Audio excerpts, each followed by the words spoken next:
Most people don't ignore red flags because they don't see them. They ignore them because the truth feels too expensive. Walking away means starting over. Admitting you were wrong. Letting go of the version of the future you already imagined. This is the story of someone who noticed the signs early, understood them intellectually, and still stayed. It's a story about patience, hope, and the quiet toll of uncertainty. This story was shared anonymously online. No names. No locations. Just a quiet account of how something that felt almost right slowly became something impossible to ignore. There was no single moment where everything broke. No dramatic betrayal at the beginning. Just a growing feeling that something wasn't adding up. And the choice to stay anyway. When they first met, it felt calm in a way that was unfamiliar. Not intense. Not overwhelming. Just steady. Conversations flowed naturally, without effort. There were no awkward silences to rush through, no pressure to perform or impress. He listened carefully, remembered small details, and followed up on things she mentioned casually days earlier. She noticed these gestures and felt a sense of being truly seen, something she hadn't felt in years. In past relationships, attention had come in waves, too much, too fast, then gone. This felt different. Balanced. Steady. Reliable. The first few weeks were full of small reassurances, good morning messages, plans made in advance, little jokes that made her smile, questions that showed he cared. Because nothing felt wrong yet, she didn't look closely. She let herself enjoy the calm, unexamined flow. The first odd moment was subtle. A message left unanswered for hours. No explanation. No warning. She noticed the silence, then explained it away. Phones die. Work gets busy. Life happens. Later that night, he replied as if nothing had happened, friendly, normal, casual. She didn't bring it up. It didn't feel important enough. But it happened again. And again. Always spaced far enough apart to feel accidental. Never close enough together to feel intentional. That's what made it confusing. When she finally asked about one instance, his reaction surprised her. Not defensive. Not apologetic. Confused. Almost offended. I told you, work has been insane lately, he said. His tone suggested she was overthinking. She apologized. That was the first compromise she hadn't noticed making herself. Weeks passed. The pattern became more visible. He would pull back, then return. Plans would be made, then quietly cancelled. There was always a reason: stress, exhaustion, bad timing. Each explanation made sense on its own, but together they created a weight she carried silently. She waited longer before sending messages, adjusted expectations downward, rationalized behaviors that made her anxious. Friends noticed before she did. They asked gentle, probing questions. Are you actually happy? Why does it feel like you're always waiting? She defended him instinctively, explaining his behavior better than he ever did. In doing so, she slowly silenced her own discomfort. She started analyzing every interaction, replaying conversations in her head, trying to identify patterns, looking for signs she was imagining things. Was she asking for too much? Being unreasonable? Nothing he did was explicitly wrong, which made everything harder to justify. Doubt settled into her body, a tight chest, a mild nausea whenever her phone buzzed. Excitement faded into tension. Each message could disappoint, could confirm fears she didn't want to admit. At night, she lay awake, scrolling through texts, examining reactions, questioning herself, wondering if the cost of staying slowly eclipsed the joy she had once felt. Small details became more apparent. Moments that previously seemed insignificant now carried weight, disappearing for a day without explanation, little inconsistencies in stories, the tone of replies, detached or distracted. She noted them, rationalizing them away, hoping it wasn't real. One evening she remembered vividly, rain tapping on the window, the faint smell of coffee lingering on the counter, her phone silent for hours. She sat there, wishing she could believe the silence meant nothing, feeling the unease deepen. One weekend, she went out with friends. Laughter, stories, shared comfort. Yet her mind drifted back. Was he going to reply? Would he explain the cancelled plan? Every cheerful conversation carried the undercurrent of anxiety. Friends noticed her distraction. They teased her gently, concerned. She smiled, laughed, and said everything was fine. Inside, she calculated messages, timings, excuses. She was shrinking herself, shaping expectations to avoid disappointment. Over months, the pattern repeated, each cycle leaving a slightly heavier mark. Pull back, return, cancel, apologize, reassure. Her hope clung stubbornly to every return, every explanation. Slowly, she realized she was rearranging life around inconsistencies, rather than joy.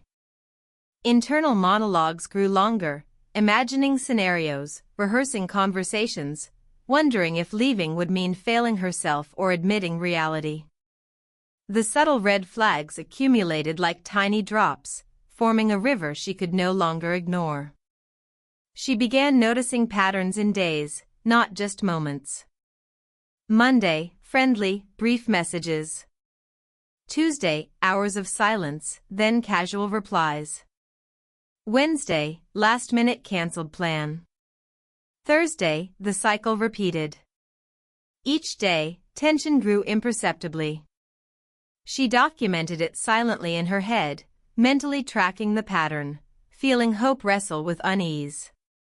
Every repetition carried weight, stacking like stones in her chest. She imagined possible outcomes constantly. If she left, what would happen? Would he notice? Would he care? Would she feel relief or guilt? Each thought spiraled into others. What if she was overreacting? Could she trust her own judgment? Could hope itself be blinding her? Nights were long. Sleep became fragmented. Dreams were filled with what-ifs. Yet clarity sometimes peeked through, brief moments of peace where she imagined life without uncertainty. She kept a small journal during this period. Each cancelled plan, each delayed reply, each inconsistency she noted. She wrote down her feelings, her fears, her hopes. Writing became a ritual, a way to stay sane, a way to remind herself what she truly wanted. The words on the page helped her see patterns more clearly, but also magnified the unease. Sometimes she read them aloud, trying to hear her own truth, trying to convince herself that noticing was not weakness. She also started observing her own habits. How often she checked her phone, how her stomach tightened at the sound of a notification, how small joys felt muted because anticipation was replaced by anxiety. She became aware of tiny compromises she made daily, waiting longer to text, holding back excitement, shrinking her plans to fit around uncertainty. Each adjustment was subtle, almost imperceptible, but cumulative. They added up. She noticed how the environment influenced her feelings. Rainy mornings made her more anxious, sunny afternoons offered brief relief. Music, smells, even lighting in her room became triggers for reflection, for worry, for hope. The ordinary became magnified. A cup of tea, a walk in the park, a passing stranger's smile, all filtered through the lens of her anticipation, her tension, her longing for clarity. Life itself felt measured in pauses and delays, in replies and silences. Eventually, small realizations began to coalesce. She recognized a cycle: hope, disappointment, rationalization, return to hope. She saw it in her friends, too, who gently suggested she deserved consistency, care, attentiveness. Their voices offered clarity she was too close to see herself. She listened, resisted at first, then slowly acknowledged their wisdom. The pieces formed a pattern she could no longer ignore. The tipping point arrived quietly.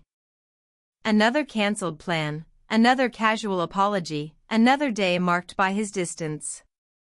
She lay in bed, months of subtle tension pressing on her chest. And then, clarity. She felt more at peace imagining being alone than imagining another year of uncertainty.